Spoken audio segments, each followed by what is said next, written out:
Let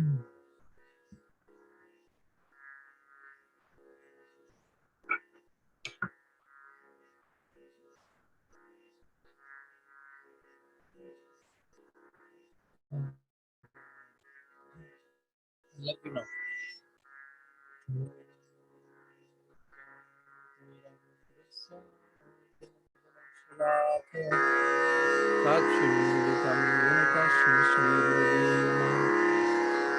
Nam Shrishtam Manumati Satchipulutram Matrashurupam Rupam Tashagrajamuru Purim Matarim Gostavatim Radha Kundam Girivaram Maho Radhikamadhavasam Prapto Yashapatita Gripaya Shri Gurum Tamnatishmi Vancha Kalpatarurishta Kripa Sindhu Patitanam Pavanebhyo Vaishnavibhyo Namo Namaha Nikila Shruti Mole Ratnamalagiti Nirajita Padapankajanta Ajimukta Kulairupashyamanam Paritashvam Harinam Samshayami Narpitacharim Chirad Karunayavatirnakalam Shamarpaitunam Natusbalarasam Svabhaktishyam Hari Purata Sundara Dyuti Kadamba Sundipitaha Sada Hridaye Kambareshwarato Vasachinandana Janulambita Bujjo Kanakavadatu Sankirtanaika Pitaru Kamalaya Takshu Vishwambaro Dhiyavaro Jugadharma Palo Vande Jagat Priyakara Karunavatarni Ladini Shakti Swarupaya Gauranga Suridaya Bhakta Shakti Pradhanaya Gadadhara Namastute He Krishna Karuna Sindhu Dinabandho Jagatpate Gopesha Gopika Kanta Radha Kanta Namastute Radhi Vrindavanadi Shri Karunamrita Vahini Kripaya Nijapadam Jadashan Maham Praviyatam Bhaktya Vihina Aparadha Lakshaya Chitascha Kamaditarandamadye Kripamai Tvam Sharanam Prapanam Vinde Namaste Charanarabindam Vinde Namaste Charanarabindam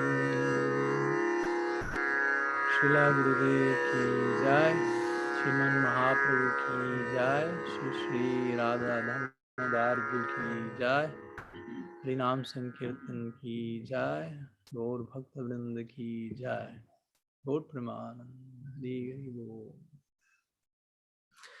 So, pranam to all. Good morning. Thanks for coming here, present, physical presence, as well as those present there in virtual form. So let me know, please, if for those who are connected online, if the streaming is working fine with you. I mean, basically, let me know if it's not working fine with you, and if the audio is like interrupted. So I may change the streaming, the connection Wi-Fi, but I think it will be okay. It's working fine, Maharaj. Okay, thank you. So in case it does not happen eventually, you let me know by private message, better with text or something, or you can speak. So we are continuing with our morning ISTAGOSTHI series, trying to address different questions or topics you may like to present, to share, whether maybe they're connected with what we are speaking in the afternoons about Mahaprabhu's pastimes in Sri Navadvip, or whether connected to whatever may be of your present interest and need. So that said, I don't know if there are any questions. I can ask about yes, I have one question here from Dayal Nitai Prabhu.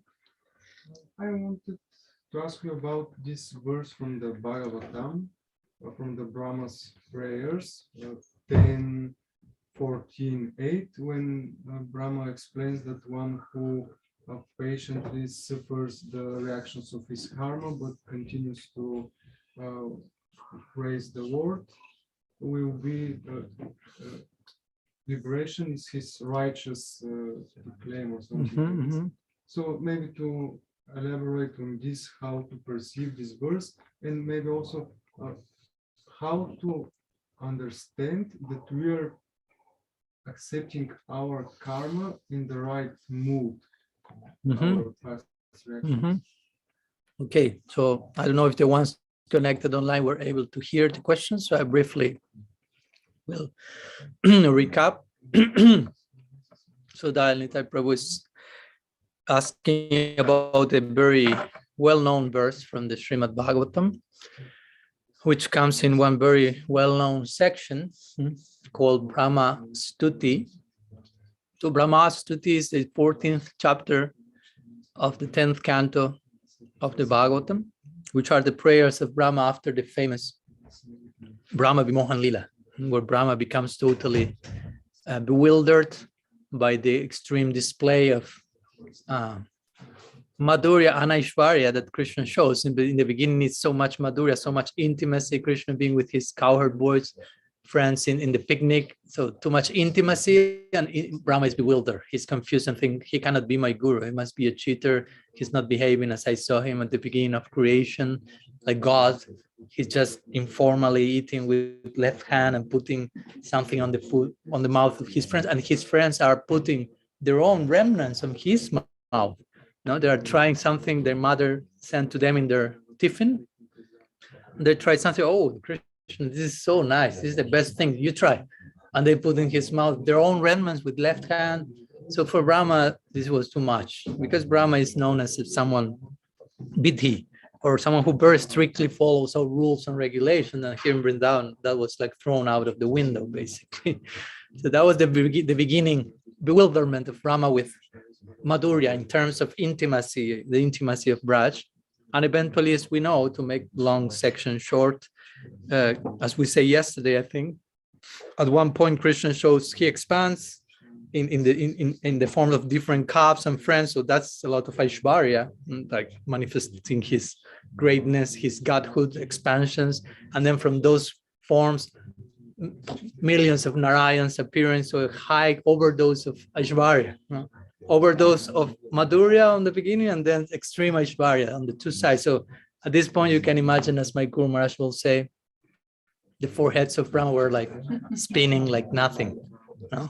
So after this, he acknowledges his confusion, his mistake, his offense, if you will, towards the form of Krishna, which he misunderstood, and he starts to offer praise and prayers, begging forgiveness, and there are very nice prayers. There are 40 verses. Actually, that's a very important section of the Bhagavatam, in which Brahma establishes a lot of tattva and siddhanta about who Krishna is, what's his position, what's the position of the Brajavasis, and the love of the Brajavasis, and he ends eventually praying, my wish is to be born, at least of some little dust or something here in Vrindavan, to remain in touch. Very similar to how Uddhava prays in connection to the love of the Brajavasis. So the verse, that's a little context for where the verse is appearing, to have to grasp the emotional background of each of these verses. There are 40, very nice. And so this one is, I will say, maybe the most well-known one of the 40 verses, the most popular or sometimes most quoted, but there are many nice and well-known verses, which is the 8th verse, which goes like this in Sanskrit. Tattenu kampam shushamik shamano bunjana patma kritam vipakam hridbak papurpir bidadam namaste jiveta mukti pade sadayavak.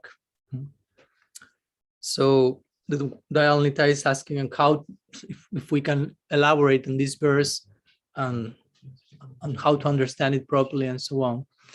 So the verse basically says, Tatte anukampam shushamik shamano.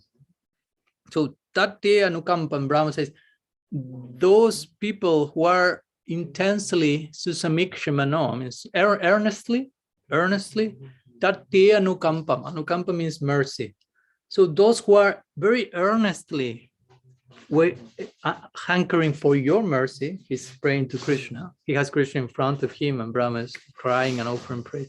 So those people who are intensely, earnestly hankering for your mercy, And now he will say, how do they react in their life, or how do they act? Bunjana ivatma kritam vipakam, which means bunjana ivatma kritam, they will tolerate all the results that come to their life as a result of their previous misdeeds, basically. Bunjana eva atma kritam vipakam basically means that, no? They have behaved wrongly in the past, so that creates some result, and they will accept that. How? He say, how will they will endure with that? While those reactions are coming to their lives, Hrit Bak Bapu, with their Hrit, their heart, Bak with their speech, and Bapu with their body, with these three functions, which is a classical way in which Shastra is mentioned, sometimes body, mind, and words, or body, mind, and heart, or similar, but the same idea is with this, with all the functions basically of one's whole being. Hrit Bad Bapur Bir Bidadam Namaste.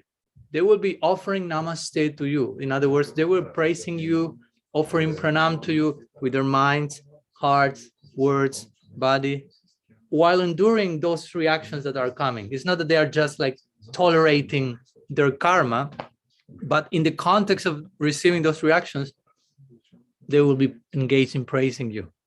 So now we will explain that. I'm just giving the general translation. Under 4, in the last line of the verse says, Brahma says, Jiveta Jumukti Pade Sadaya Bhak. Therefore, such people, such devotees, become rightful heirs. Heirs, you say, someone who is inheriting?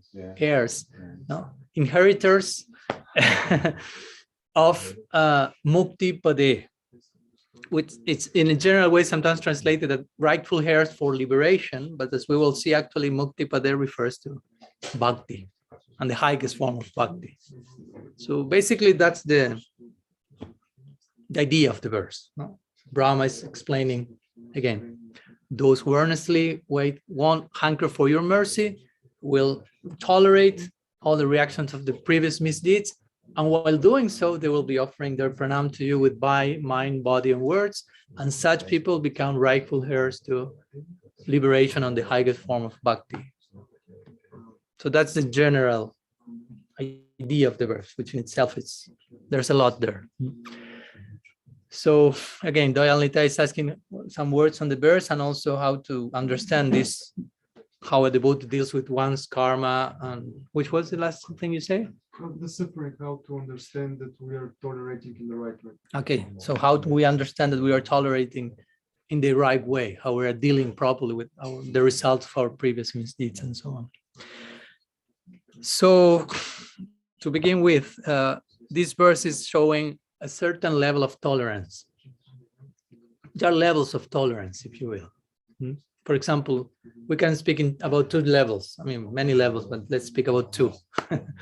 One that Krishna depicts in the Gita, and the one depicted here in the Bhagavatam. So in the Gita, what does Krishna say?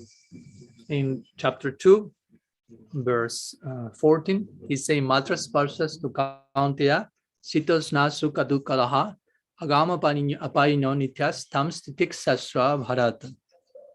So basically he's saying, Matra sparsas tu, he's saying in the same way that the seasons like winter or summer, whatever, are coming and going, suffering and pleasure in this world, those experiences are coming and going. Material level, no? Sometimes one thing, sukha dukkha, he says, sukha dukkha daha. And agama apanyonityas tam stitik sasra bharata. Therefore, a wise person will tolerate them. This is an interesting idea, because Krishna there is saying you have to tolerate dukkha, and we say yes, of course, I have to tolerate suffering. But he said you have to tolerate sukha as well. You have to tolerate happiness, material happiness, no? And tolerate in the sense of do not get too much excited with that, because it will be over also. That's a way of tolerating. No? It's not like, oh, I have to tolerate this happiness, but just like having the proper understanding of what's going on, and it has a beginning and end. So in that way, I'm dealing with that, not like getting too much like hope about that, because it will end. And when the suffering is coming, not getting too much depressed or desperate, because it will end also. So he gives this type of first level of tolerance in this verse in the Gita, a mental type of tolerance, if you will. Like with my mind, or intellect, I like understand the nature, the temporary nature of these two experiences, these two sides of the coin of duality, happiness, sad, cold, hot, and so on.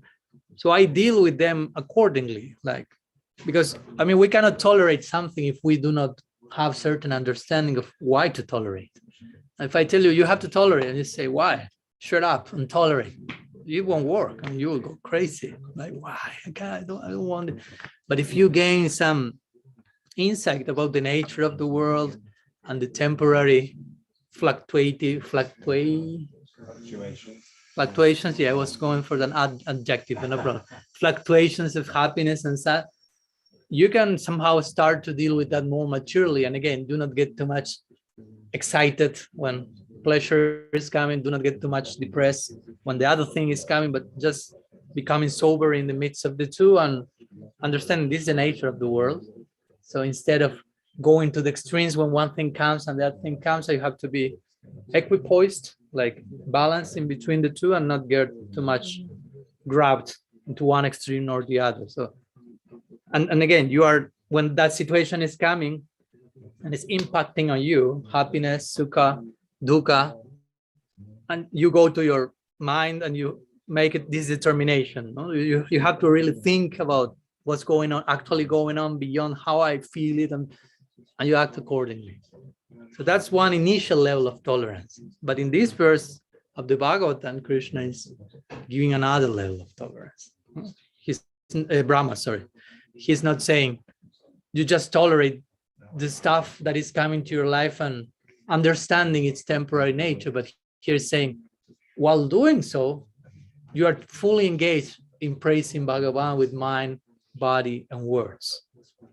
So there's something to say about that, and we will go to, that's a higher level. In the other level, you may not be just engaging all your functions in praise of Hari, but in this verse, it is shown that that person, while receiving all these reactions, is actually like celebrating, because to engage in praising Hari is a celebration. So, and you may say, but why are celebrating? All this karma is coming and you are dealing with all these fruits, karmic fruits of your past misdeeds, and you are just like celebrating them. So again, this is another another dimension of conceiving the whole thing.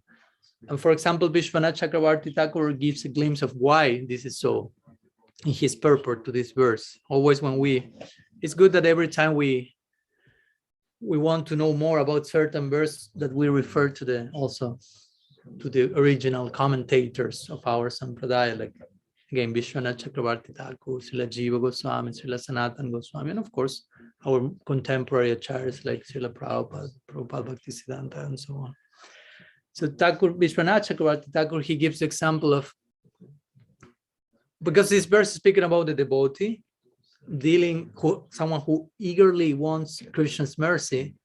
So if you sincerely want that, you are expected that Krishna will reciprocate accordingly. If you approach him and say, I want to really embrace your mercy, I'm willing to do so, I have that disposition, so Krishna will make the corresponding arrangements for that to happen. And the point is, the idea will be, if someone really eagerly hankers for Krishna's mercy, when the result of past misdeeds come to their life, they will see those results as part of Krishna's mercy. You follow? They won't perceive like separate, like, hey, Krishna, I want your mercy. Why this is coming? In other words, someone who really wants Krishna's mercy, that attitude of wanting sincerely Krishna's mercy will make that everything that comes to the life of that devotee becomes Krishna's mercy, is seen through those lenses. And it's not just like imagination, like, okay, this is Krishna's mercy, but actually something else. No, it's Krishna's mercy because you really wanted that. If you're eagerly, passionately praying for Krishna's mercy, Krishna will bestow his mercy. And the point, of course, here comes, Krishna's mercy takes different forms.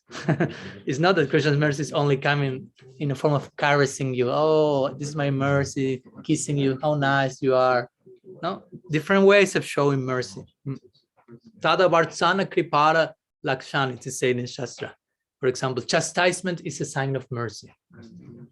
Of course, certain way. I mean, it's not that, okay, I will chastise everyone and be Mahavadanyaya, great merciful.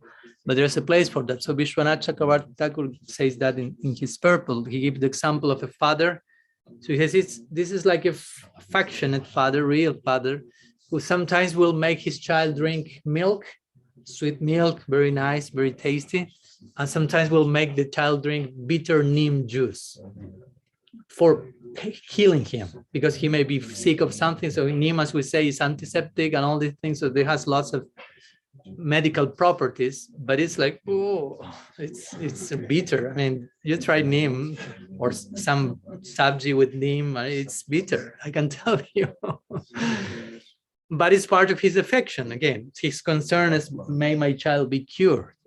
And when he's giving milk, the concern is basically the same. May he be nourished. Or sometimes the father will embrace and kiss the child, but sometimes the father may have to chastise the child to educate him to follow. So externally, it takes different forms, but internally, the principle is the same: affection, mercy. Srila Prabhupada will say in one purport in the Bhagavatam, the guru sometimes may caress the disciple, and sometimes will slap the disciple. That's a way of symbolizing that, no? With the same hand and the same movement, like this or like this. But in both cases, he's giving his mercy. No, like the disciples shouldn't make a difference. Like, just this one I like, not this one. When asking for mercy, you cannot become too like exclusive. Like, I like mercy, but only in this particular format. That's what I like. Basically, you are saying, I know which type of mercy I need.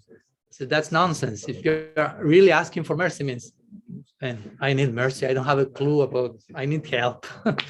So you won't go to Krishna. Krishna, I need help, and this is the help I need very specifically. I can tell you this is a real thing. Krishna said, no. If you're asking for help, it means you don't know how to solve your particular situation. So let me deliver the treatment. No, it's not like you go to the doctor and say, doctor, I feel like this, so I think this will be the treatment and the medicine I should take, and you give the whole thing to him and say, why did you come to me? Basically, you know everything, it seems. So so Vishwanath is giving this example, no, that sometimes Krishna's mercy will come in a particular way, and sometimes the acharyas make even more emphasis on the chastisement form of mercy, no?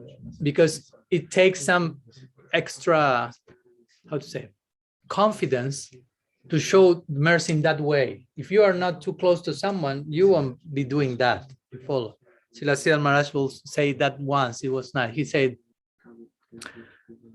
like his guru, like he said, if your guru chastises you, you shouldn't feel like dejected or depressed. You should feel, oh, Gurudev is chastising me. He's taking the stance to chastise you. Won't chastise any and every person, just some persons who are close enough to you as to take that stance. So he said, oh, Gurudev chastised me. It means he considers me his property. He feels the right to do that with me. So if he considers me his property, I'm saved. That was his logic went in that direction. Gurudev chastised me. He considers me his property, therefore I'm saved. If my guru feels that I'm his property, I mean, that's all. I'm totally sheltered and protected. So that's one way you can conclude. Of course, if you don't have the proper stance, say, why would they chastise me? That was not correct. What he has something against me, and you feel or angry or depressed, but it's not the way of dealing with that. So Brahma is showing here how to deal with that, how a devotee should really navigate these dynamics of mercy. Because again, we say mercy, but it can be just a word. You have to really act out your prayer for mercy. Because I always sometimes say that like in a tragic comical way. Sometimes we pray to Krishna, give me mercy, give me mercy. And Krishna replies to your prayer in a particular way, but we do not appreciate how that reply is his mercy, and we start to run from that reply, and we start to pray to Krishna again. Krishna, give me mercy, see what's coming to me. And Krishna say, that was my reply to your previous request of mercy, and you're escaping from that. So now you are praying again. If I send something else, you maybe run away from that again. So we should be, how to say, mature enough to be willing to, I mean, to be open to whatever form that mercy will take, basically, and have this confidence and faith. This is the treatment I need at the present moment. No, whether it be caressing, embrace, kissing, slapping, chastisement. I mean, that's secondary. That's a form. The important thing is the substance is mercy. I don't care for the external presentation. If we care more for that, it means we are externally oriented, not saragrahi, but bharabahi, attached to the form. We shouldn't care in which packaging mercy is coming to us. If we are really earnest for mercy, as this verse says, you don't care for which form mercy takes. You follow. That's the very first line of the verse. If you really are desperate for mercy, you won't tell Krishna, I'm desperate for mercy, but only I want that mercy in this particular form. He says, then you are not desperate for mercy. You're just attached to the form. If you're desperate, you will say, whatever it takes, however it comes, I need it. Like if you are dying in the desert of thirst, and you say, I'm desperate for water, and someone brings you a glass of water, but I don't like that plastic glass. Please, can you bring some other glass? If not, I won't take the glass. I mean, you're not thirsty at all. You're joking. So the devotee, real devotee, sincere devotee, hankering for mercy in a very passionate way, as it is depicted in this verse. Again, he's celebrating. He's dealing with all the reaction that comes in his life as part of Krishna's mercy. So this is an important point. Vishwanath Chakravarti Thakur, again, in his commentary there and other parts, he makes some very radical statements there. Like, for example, he says, a devotee has no longer any karma. He says, he's no longer under the jurisdiction of karma. So whatever comes to the devotee as a so-called reaction to previous misdeeds, that's no longer to be seen as karma, because he's now moving under the shelter of bhakti and the Swarup Shakti. So even if it takes the form of karma, that's been administered, like filtered through the agency of Bhagavan, who is personally taking care of that devotee. So it's coming as if it were karma, but it's coming through Krishna's merciful glance and agency. So it's having another purpose in the life of the devotee. So it's not to be seen as karma. Of course, that may be seen as, again, proportionate to how much one is a devotee, because Vishwanath says a devotee has no longer karma. Okay, but what idea has Vishwanath Chakravarti in mind when he says a devotee? Is he thinking in the lowest possible type, or his idea of a devotee is like a devotee?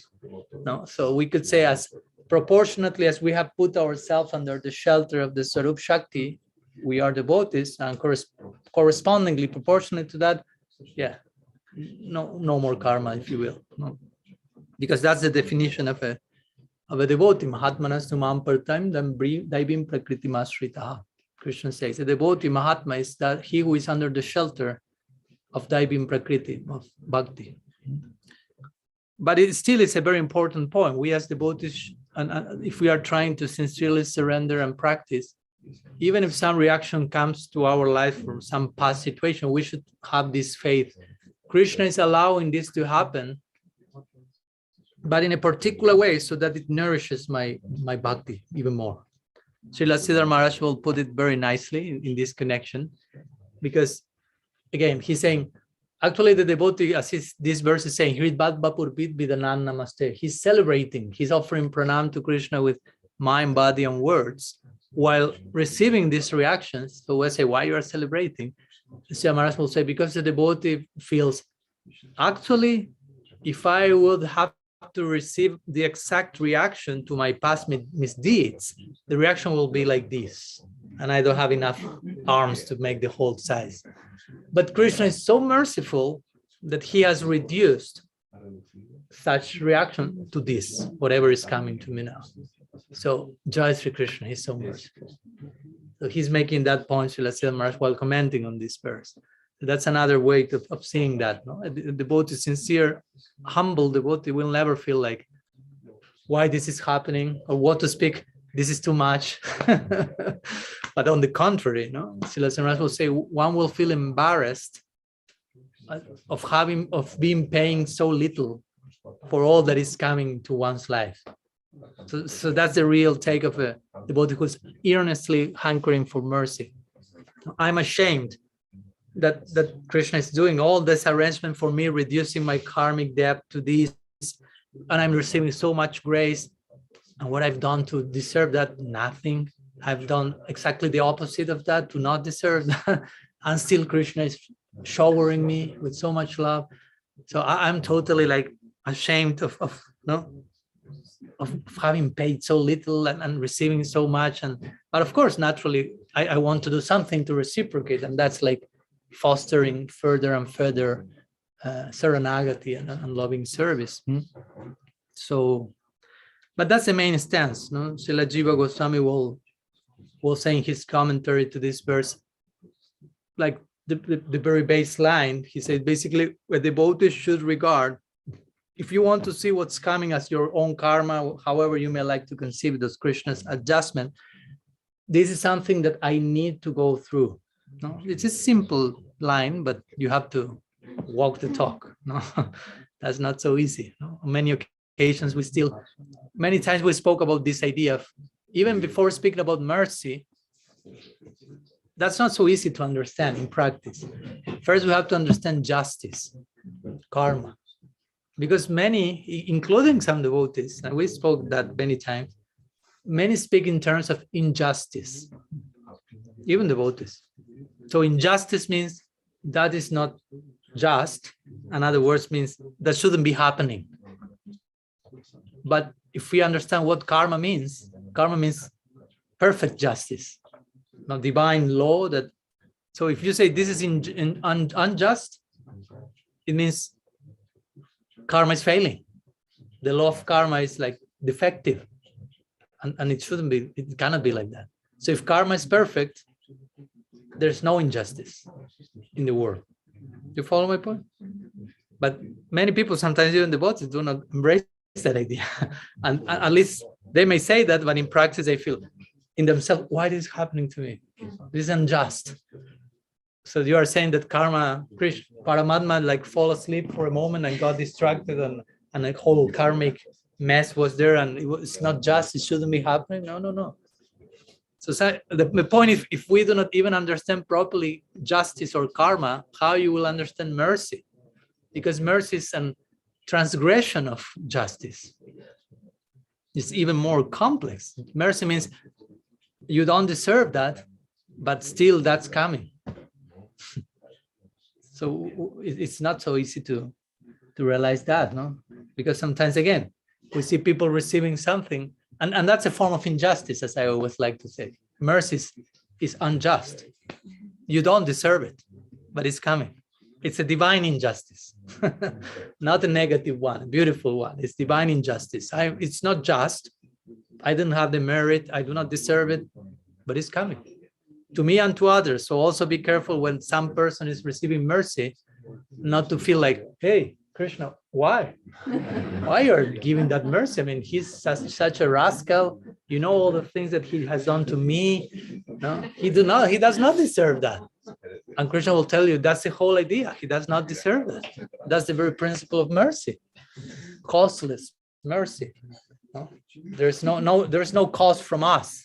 We didn't do anything to deserve it. There's a cost in Krishna's heart to be inclined to give the mercy, but not enough. So be very careful when you are waiting in the line of mercy and demand justice. Srila Semras will say that if you are waiting in the line of mercy, be careful that while doing so, telling to Krishna, hey, he doesn't deserve that, justice for him. And he will say, but you are on the line in the queue of mercy. So the more you say demand justice, the more you yourself are kicked out of that line, of that queue. And as I always say, it's not so easy to deal with mercy also, because mercy means we don't deserve that. And that requires a humble heart, because imagine, and we want to live forever under the shelter of costless grace, costless mercy, which means I will be always aware that what I'm receiving, I don't deserve that. And I will never deserve that. No matter what I do, I will never deserve that. So you have to be humble to deal with that, because the ego cannot swallow that pill. I will never deserve that. The ego wants, like, I deserve that. I did it myself. It's my merit. So that's why many times we get like, we fall from the platform of mercy, because we cannot deal, we have not enough humility to remain, to keep in that platform feeling, I do not deserve it. I'm grateful nonetheless. I'm happy, blessed. No, sometimes the ego comes and I want to deserve something. Okay, so you have to go to the justice department. Cause and effect. You do, it comes, you deserve. So the point again, no, going back to the baseline, Jiva Goswami says, the devotee, whatever is coming to his life, her life, will feel this is necessary for me to experience. Srila Maharaj will say very nicely, whatever comes to your life, whether it takes the form of happiness, distress, or whatever, you should feel not only everything, how does you have like a saying in English, nothing happens without a bad reason or something? Without a reason, yeah, nothing happens without a reason. So that's a basic idea. Okay, for some reason this is coming, but Srila Maharaj will say that's not enough. No, for us as Gaudiyas, we should feel whenever we are faced with these situations, this is the best thing that could possibly happen in my life. Not only for some reason this is coming, but this is the ideal thing that should be happening now at this present moment. But the point is that sometimes we may be thinking this is the worst possible thing that it could be happening in my life. So then we feel where we are in connection to this verse. Because again, Brahma is saying, if you really hanker for mercy, you have this stance. Whatever is coming, this is the best possible thing that could be happening. And I celebrate that by glorifying Hari. So this is something that is said. Sanatana Goswami also in his Brihad Vaishnava Toshani, his commentary to this verse. And there's something connected to what we spoke in the class first day. When he refers to the word Susamiksha Mano in this verse, he's saying, no, Susamiksha Mano means like waiting very patiently. This is the first line of the verse. Tatenu kampam Susamiksha Mano, like waiting patiently while hankering for mercy. So we spoke the other day about patience and longing. While being patient, while waiting, you are not just waiting, but you are like increasing the fire of longing, of prayer for mercy. So he's saying this point here, no? The devotee is waiting patiently for mercy while he's receiving the result of his previous misdeeds, understanding that taking full responsibility for his previous acts, and on top of that, appreciating Krishna's mercy in the form that those results are coming. But he's waiting patiently. And again, patiently doesn't mean just waiting, looking at the clock and when this will be over. But at the same time, again, he's intensely, earnestly hoping for mercy. So in the context of waiting, he's increasing his longing for mercy. And meanwhile, he's namaste, engaging with words, mind, and body, offering pranam to you, revering, offering obeisances, being thankful and grateful for how Krishna is sending that particular result. And the fourth last line, again, Jiveta Mukti Padesa Dayavak. Such a person, Brahma concludes again, by such an attitude, by such an integrity towards mercy, he becomes a rightful heir, inheritor of the principle of liberation, or the highest form of liberation, Mukti Pade. Of course, Sanatana Goswami also say, because we have spoken many times, Gaudiya Vaishnava is not interested in Mukti. So on one level, we could say, well, we don't care for mukti. So why such a great devotee is rewarded with mukti? No, because that devotee is not interested in mukti. So why mukti? So one possible explanation Sanatana Goswami is giving is the expression mukti pade, or at the feet of liberation, if you will, or the platform of liberation. The Sanskrit can lend itself to be read as amukti pade. There are many ways, many times the explanations are given like that. So you put the A in the beginning, and the A creates the exact opposite idea. No, so amukti pade will mean Krishna is him at whose feet whose feet that do not bestow liberation to his devotees, basically. No? Because he knows they are not interested in that, so he won't give that they are not interested in. But actually, he will drown his devotees in the ocean of his sweetness and service, knowing that actually the devotees are rejecting mukti. As Rupa Goswami will say, that's just like an insignificant drop, mukti, compared to the ocean of Bhakti Rasa. Bhakti Rasamrita Sindhu, which means ocean, basically. So that's one way of understanding that. Amukti pade. So Krishna won't give mukti. So no problem, do not be afflicted. And if you still want mukti, then be afflicted that you have to change that idea. but also, there's another way of saying, of understanding the word mukti pade without invoking this A in the beginning, like making it an antonym, you say antonym, like synonym, antonym, the opposite. And that happens. There's a famous story. We shared that last time when we were narrating Mahaprabhu's Leelas in Puri, where we spoke about the conversion of Sarvabhauma Bhattacharya. Yesterday we mentioned something. Sarvabhauma was converted by Sri Chaitanya Dev by 7 days of silence. And eventually Mahaprabhu was testing the degree of Sarvabhauma's conversion. So exactly the next day after Sarvabhauma experienced this epiphany, I was dancing with Mahaprabhu, converted, now a Gaudiya Vaishnava. In the morning, next day, Mahaprabhu comes and brings Jagannath Prasad to the house of Sarvabhauma. Very early in the morning, Sarvabhauma was still sleeping.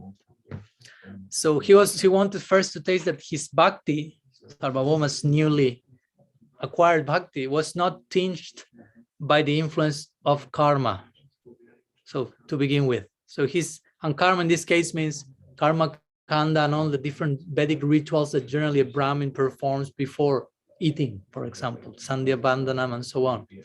So Mahaprabhu brought Jagannath Prasad, and in devotional context, Jagannath Prasad is to be honored immediately without any type of preliminary rites. No matter if you are sleeping, if you didn't have a bath, if you are, and Jagannath Prasad is there just in case if someone offers you Jagannath Prasad, do not tell, oh, not now, that would be offense to Mahaprasad. So Mahaprabhu brought Jagannath Prasad to see, let's see if Sarvabhauma reacts to this as a devotee, accepting it immediately, or he will tell me, I first have to take bath and recite my different prayers and do achaman and my morning rituals. So he wanted to test. Let's see if Sarvabhauma's bhakti is covered or not by karma. And of course, Sarvabhauma passed the test. He immediately accepted Jagannath Prasad from the bed directly. So Mahaprabhu was like, very pleased. No? And then there's a second instance connected to this verse where Mahaprabhu realizes, oh, Sarvabhauma's bhakti is not even tinged by Gyan, which Gyan has as its object mukti. So one day Sarvabhauma comes to Mahaprabhu with this verse in hand from the Bhagavatam, very disturbed, like, and he points to Mahaprabhu, the word mukti in the verse. Like, say, why the Bhagavatam is using this word mukti? Such an distasteful word, mukti. I cannot even tolerate hearing the word. Mukti, of course, he considered mukti here in the context of mostly impersonal liberation, but any form of liberation, it is said even in Vaikuntha, Uttam Bhakta is not interested in.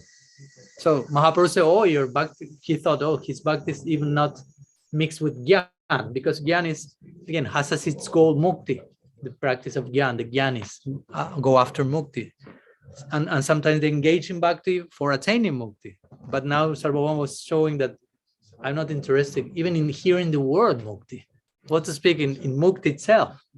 No? Some days ago, he was the main proponent of Gyan in the whole Puri or in the whole world even. And after receiving Mahaprabhu's grace, he was not able to even read the word Mukti. So Mahaprabhu was very pleased. But he told Sarvabhauma, I appreciate the degree of your conversion, but if the Bhagavatam uses the word Mukti, it's for some reason. So we cannot change the Bhagavatam, basically. We cannot just like scratch the word Mukti, because that's what Sarvabhauma had done. He scratched Mukti and he wrote Bhakti. No? Because he was like, how Bhagavan will reward such a devotee with Mukti? It must be Bhakti. So he changed. And Mahaprabhu said, no, we cannot change the Bhagavatam. So there must be some other meaning to the word Mukti here, because it appears in the Bhagavatam in many places. So basically he said Mukti Pade. Pade means feet, one of the meanings. So Mukti Pade means Bhakti, because Mukti Pade means that thing at whose feet Mukti resides. So that's Bhakti. For someone who is a Bhakta, Mukti resides at the feet of he who has or she who has Bhakti, offering all, like a maid servant. Bilva Mangala Thakur says in Krishna Karnamrita. Mukti appears to the devotee like a maid servant, offering service, wanting to serve such a Bhakta in some way or another. And similarly, Sanatana Goswami says the same thing, that Pade also can mean shelter. So Mukti Pade, again, is a way of referring to Bhakti, which is the shelter of Mukti. In the Bhagavatam, there are 10 main topics that are described, and 9 of those 10 are called Asrita Tattva. There are 10 Tattvas presented in the second canto. There are mentioned one after the other. So Sarga, Visarga, Manbandantara, creation, secondary creation, the dynasties of kings, and how Bhagavan protects his devotee, etc. So Mukti is there, and Bhakti is there. So it is said that there are, of those 10 topics, 9 are Asrita Tattva, and 1 is Asraya Tattva. So Asrita means take something which is sheltered, and Asraya means that which is the shelter of. So the first 9 topics are sheltered in the shelter, which is the last topic. So the last topic is the Samam Bonum, as it is sometimes called, which is Krishna himself. And Mukti is the 9th topic, which is sheltered in Krishna, which is another way of saying this point. Sanatana Goswami makes this point. Bhagavan is the shelter of Mukti. And Pade means shelter. So if this verse is saying Mukti Pade, that's another way of referring to Bhagavan. So instead of Brahma saying, such a devotee obtains Mukti, he says, such devotee obtains the shelter of Mukti, which is Bhagavan. In other words, that devotee obtains you. Brahma is praying to Krishna here, no? So he will obtain you. You won't give him anything less than you. In other words, you give yourself to such devotee. I mean, you cannot but give yourself to such a devotee, because that's your nature, Brahma is saying. You are totally hambhakta paradino yashada. You are a servant of your servants. You are a devotee of your devotee. Brahma is realizing that at this point, how much you are, in love with your devotees. Now, after these verses comes a famous verse which my Guru Maharaj likes so much. Ahovagyam Nanda Gopa Brajokasam Janmitram Paramanandam Punna Brahman Sanatanam. Because again, Brahma is praying here after witnessing the love of the Brajavasis and how Krishna reciprocated with that love. So he having a glimpse not only of the love of the Brajavasis, but a glimpse of Krishna. Because Krishna is his guru, Krishna is Brahma's guru, and Brahma met Krishna at the beginning of creation, as the Bhagavatam shows, and Krishna appeared like in Gopa Vesh, dressing like a Gopa, but like in kind of a more how to say, like serious stance, like more in guru figure, instructing Brahman what to do in the beginning of creation, showing Gyan Mudra. So it was more like Jai Gurudev, not more official. But now Brahma was seeing Krishna with the picnic with his friends and behaving in a total different way. So at the beginning, as we say, he was bewildered, but now he realized, oh, that form of Krishna that I saw that bewildered me was not in any form less than the form I saw at the beginning of creation, but actually this form in Vrindavan is a higher form than the one I met in the beginning. So this Krishna that I'm getting a glimpse of here is a more real Krishna, if you will, than the one I thought I knew when I met him first time. And that's when Brahma starts to develop the desire for, I want to have a relationship with Krishna like the ones that these friends of Krishna has. So that's mentioned in the Bhagavatam. Krishna, Brahma wants Sakya Rasa. Vishwanath Chakravarti Thakur and Prabhupada confirmed that in the purport. Brahma is after the experience of Sakya Bhav, which he will fully obtain in his next appearance in Gaur Lila as Haridas Thakur. Haridas Thakur is Brahma in Gaur Lila, finally obtaining his desired goal of Sakya Bhav, basically. So in this verse that I mentioned before, Aho Bhagyam, then Brahma is saying, oh, how fortunate are the people of Braj, because despite that you are the supreme Brahman and the source of everything, they are relating to you as a friend, and you are related to them as a friend in friendly terms. So what must be the fortune of those cowherd people? I mean, you are God, but they are treating you on equal terms. So what's that level of intimacy, of love? I cannot even conceive that. I'm starting to discover such a reality.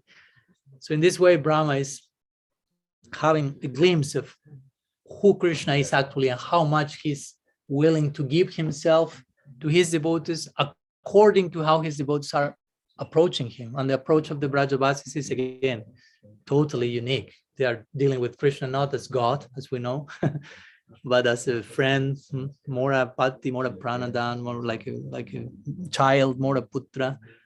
And he's reciprocating with that. So Brahma is discovering a new Krishna now, like, wow. And he's finding his own heart's desire. I want that for me. But he had to wait a little bit, like he himself says in this verse. If you really hanker for my mercy, for your mercy, saying, you will patiently wait while you endure the results of your previous misdeeds. So here Brahma engaged in aparat. He offended the form of Krishna by considering he's a cheater when he was in the picnic. So, and he was very much like in some way like attached. I'm Brahma, I'm the topmost being in the universe. So here he requires some filter of humility for attaining his final goal. So in Gaur Lila, he appears as Haridas Thakur, which is, as a Muslim, which according to the Vedic view is outcast. So you can try to measure the contrast. First, you are Brahma, who is the topmost higher being in the universe, Brahmana, and all the knowledge and all the rules, and now he's born as an outcast, like a result of, like a way of, okay, let's go down for a while. And of course, we know that he offended the form of Bhagavan, saying, oh, this is a cheater. So he had to endure some reaction. Haridas Thakur was beaten like in more than 20 markets at one point. It is said that was part of the treatment required treatment. And finally, interestingly, as my Guru Maharaj will point, although Brahma offended the form of Krishna in Braj by considering his form with the Gopas like false and cheater, he offended the form, the Rupa of Krishna, but the name of Krishna stayed with him as Haridas Thakur. The name never left him. And Haridas Thakur was the Namacharya. To what degree the name remained with him. And through the chanting of the name, he obtained everything else. No? So some ideas regarding the verse. Of course, there's much more that could be said, but at least something. So if we have time for some few other questions, if you have, Sri Brahmaji ki jai, Thakur Haridas ki jai. So any other question or comments? Whatever. I have a question. Yeah. I wondered if you can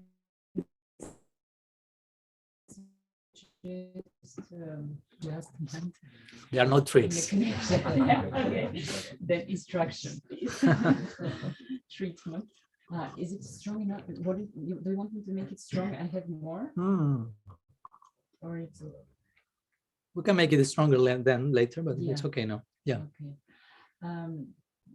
Yeah, because when chanting about the chanting process is the question. Okay.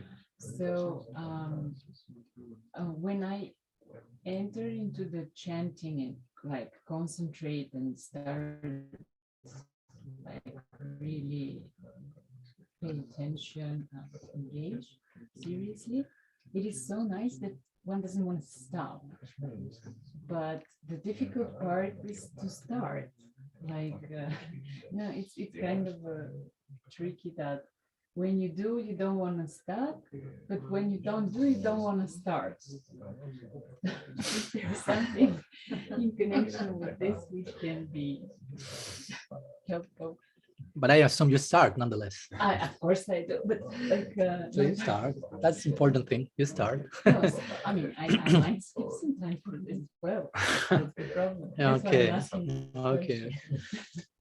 So I think you heard the question. She was closer back to Shakti, but mostly she's saying that sometimes when we start chanting, we get the taste for that and we don't want to stop in brief. But sometimes the difficult part is to start in itself. So how to do some advice in that connection? Because in the beginning that taste may not be there. Oh,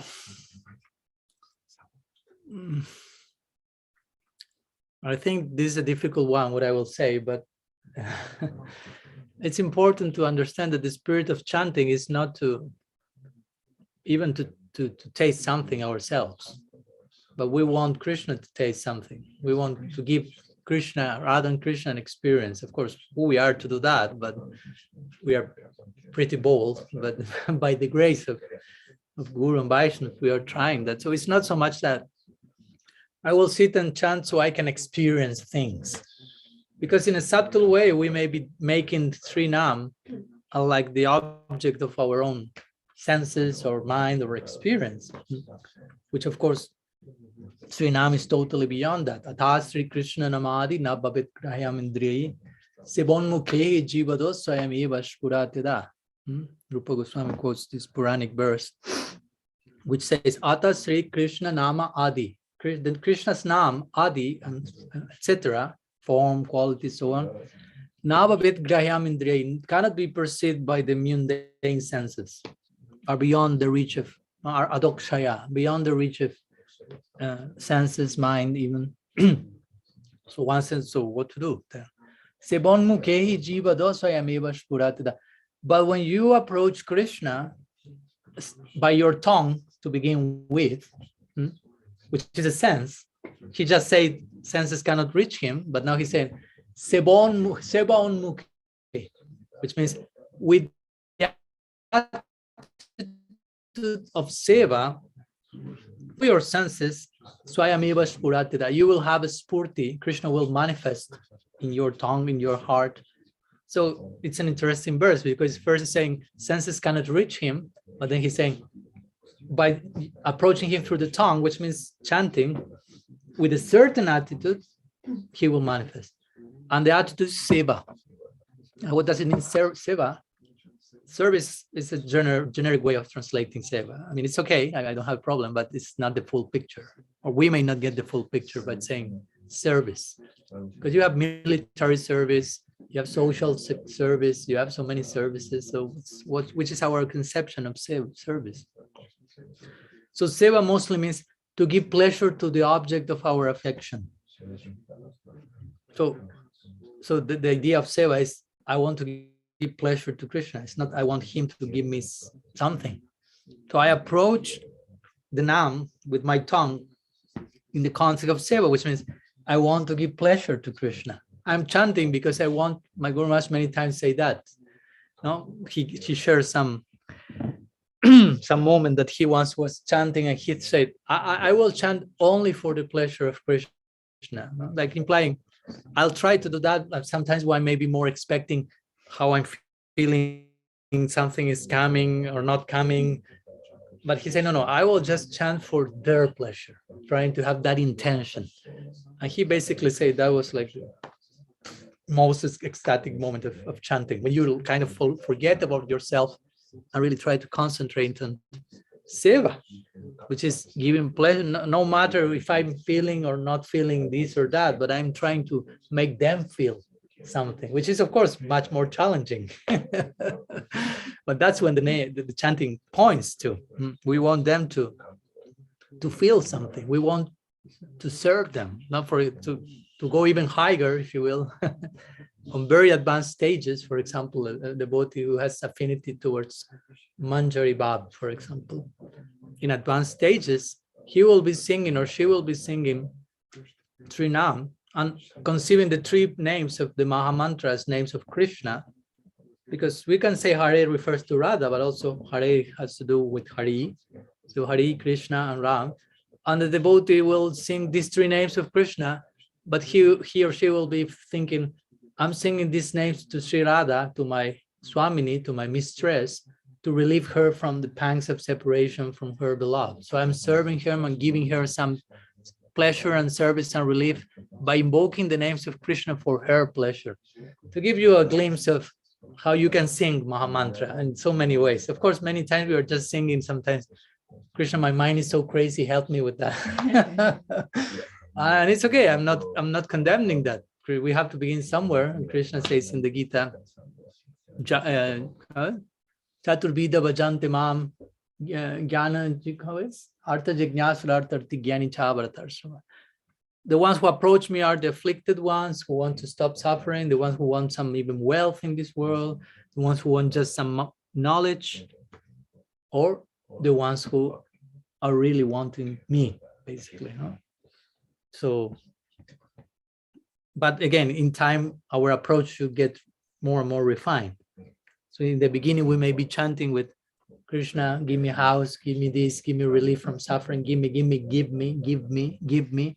And at one point you realize, no, it's not about give me. It's about what can I give you? And again, in this, we can say, but I'm so fallen, what can I give him? But on some point, that will be false humility.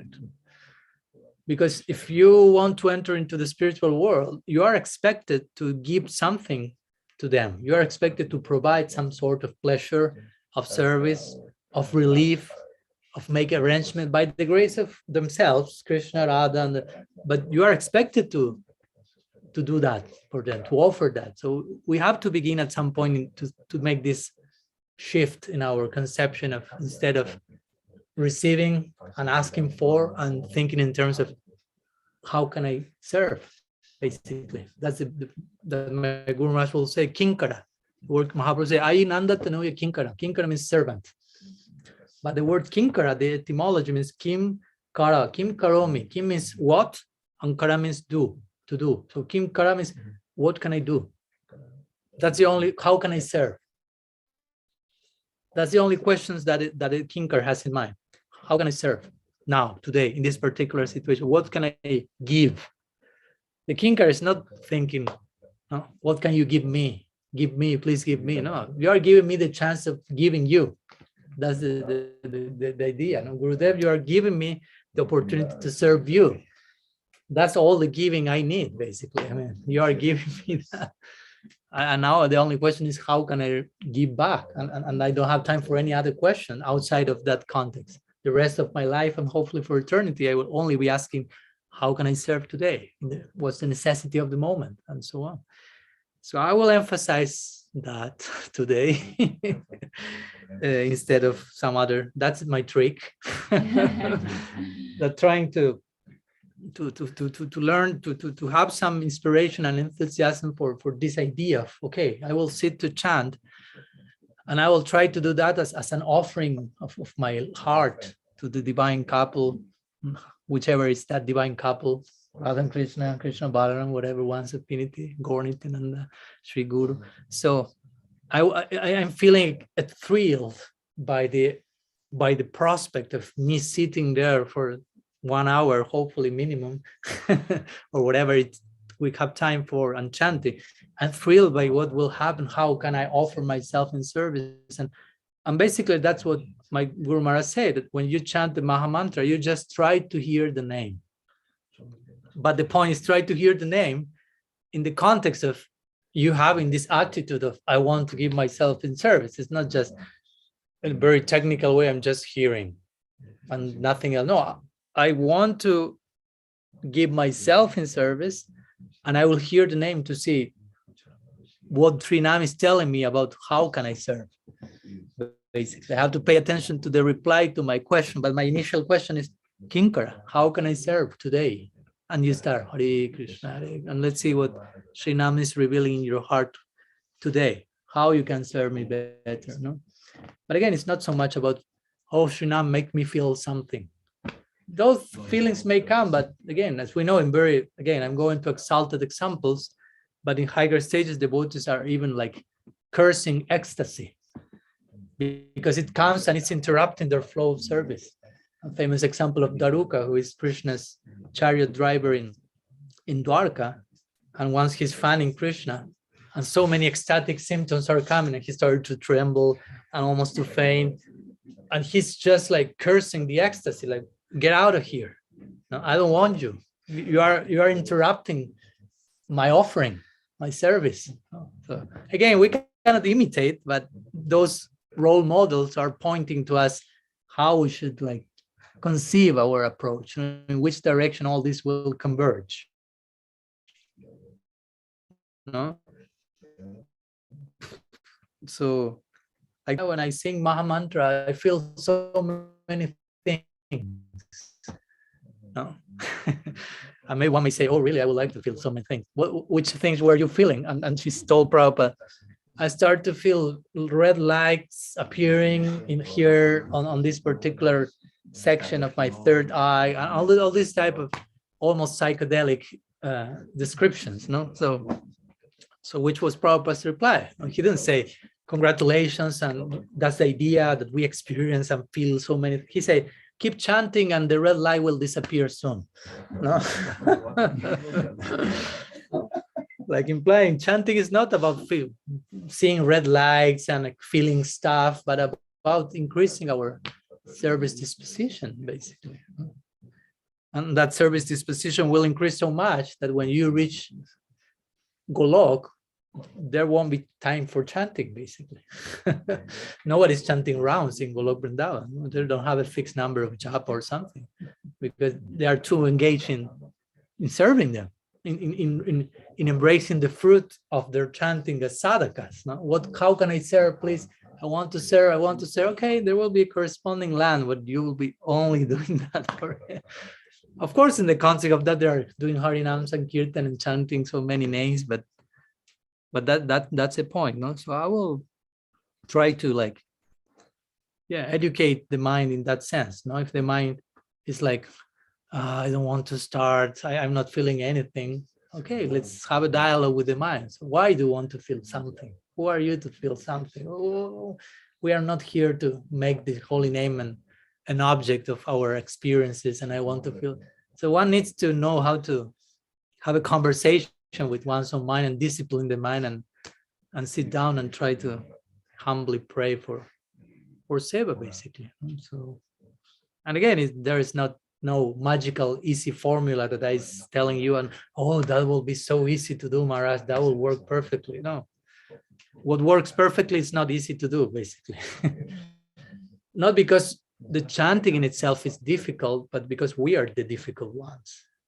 I mean, chanting is not difficult. We are difficult, a difficult case, a complex case. And the more we are difficult, we feel those things which should be easy as difficult. Not because chanting is not difficult.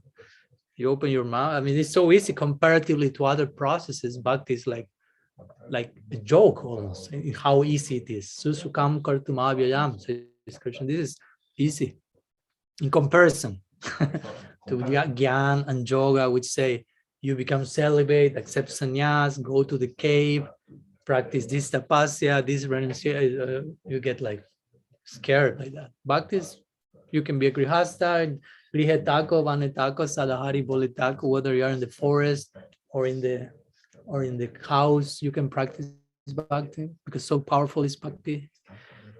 But still, we have to deal with some difficulties, but they are not there in bhakti. It's not difficult. So it's important to have this type of integrity, and every time this happens, is remind ourselves, if I find difficulty here, it's because there are some obstacles in my own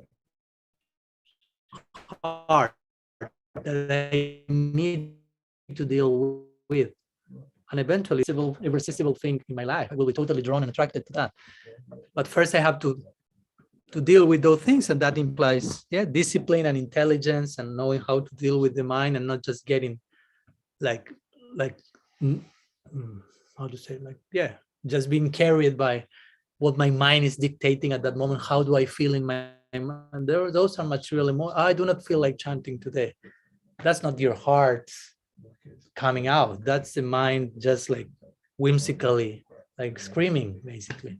So then you need to understand, no, this is not me. This is not my real interest. It's some superficial distortion. I won't pay attention to that. And you will do your thing. And the more you do that, friend, eventually, at one point, the mind will be taking your worst enemy or your best friend. It's just about how you deal with it.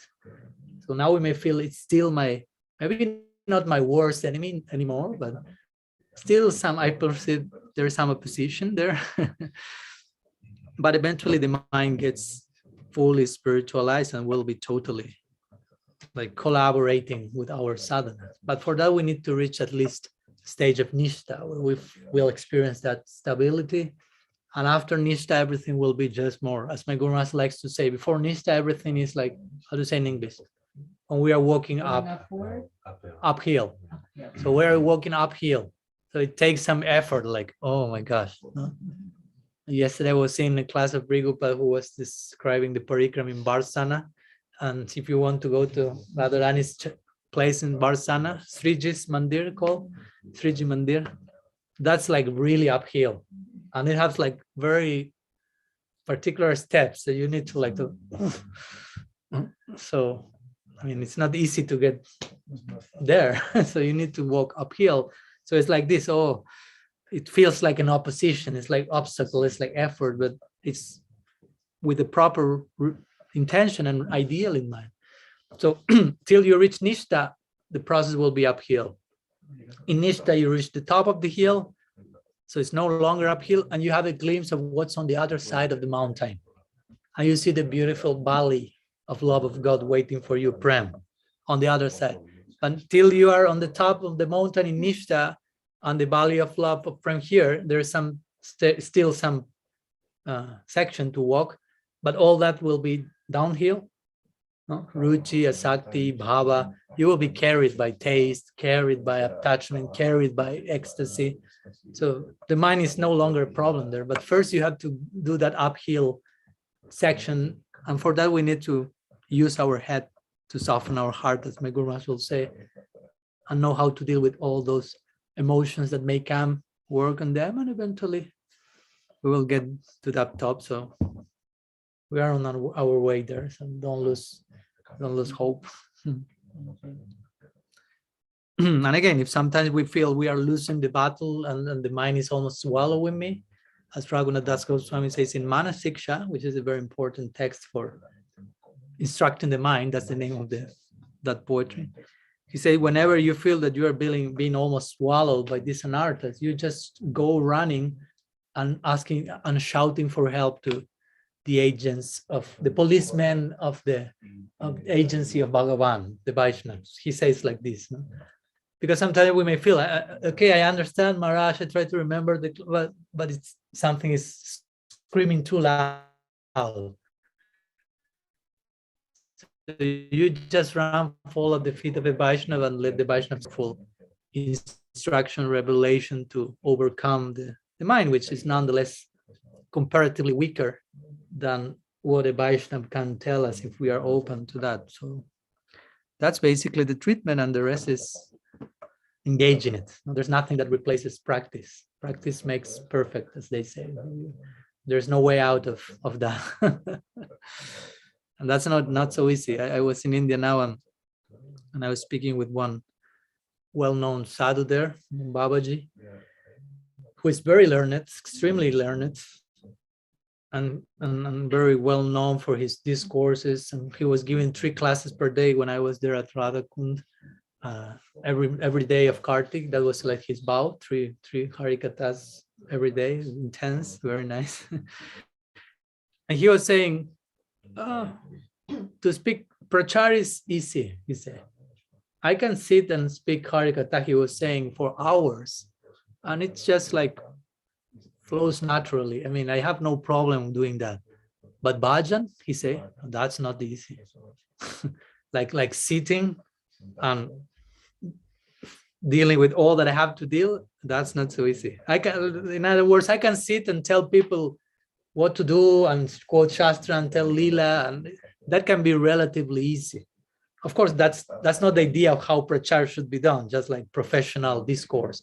It's like an overflow of our own practice. But he was making this point, like he was not a cheater. So he was saying, you can become very expert in speaking, and everyone likes and everyone glorifies, and it's no problem for you, and you know self in your bhajan.